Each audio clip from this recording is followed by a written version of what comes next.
Yerleri gökleri yaradan Allah'ım,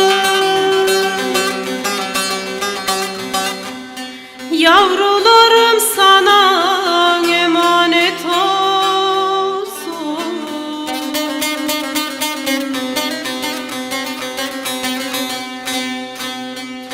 Büyütüp besledim uçdu yuvada,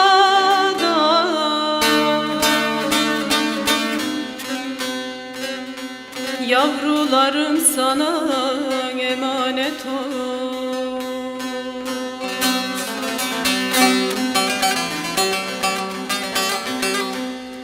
Büyütüp besledim uçtu yuvada,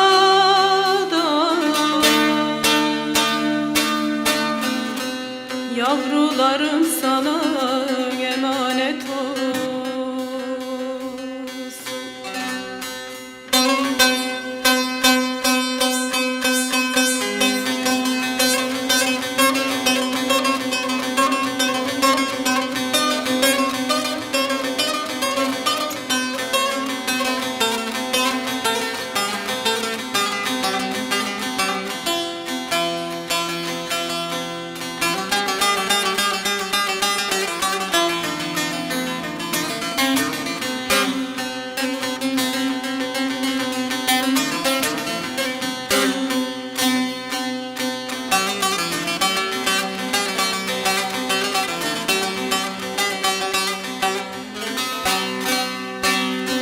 Gevheri dökülen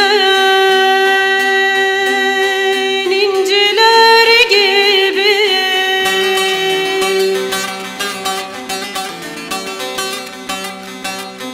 hasreti yürekte sancılar gibi.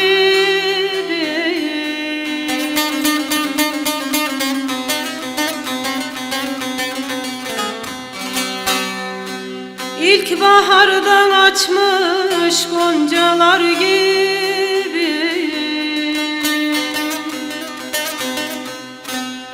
yavrularım sana emanet olsun.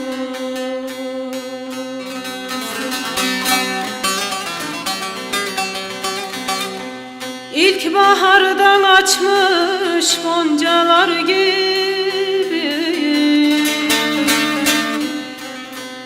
yavrularım sana emanet olsun.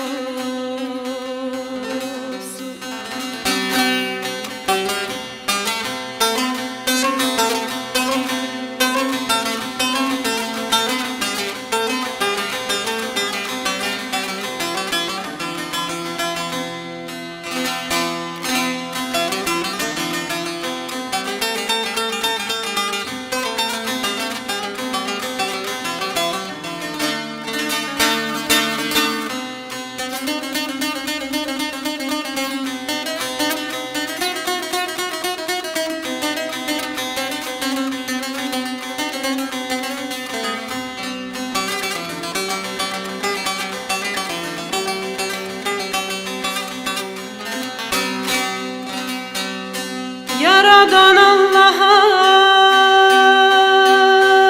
güvenimiz sonsuz.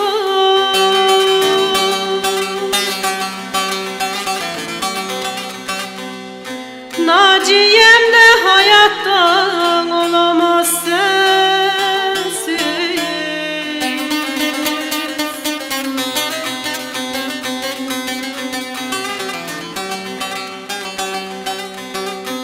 Dualarım her zaman sana sonsuz.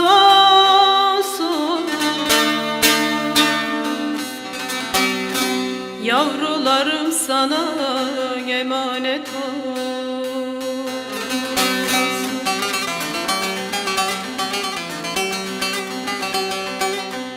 Dualarım her zaman sana sonsuz. Yavrularım sana emanet olsun.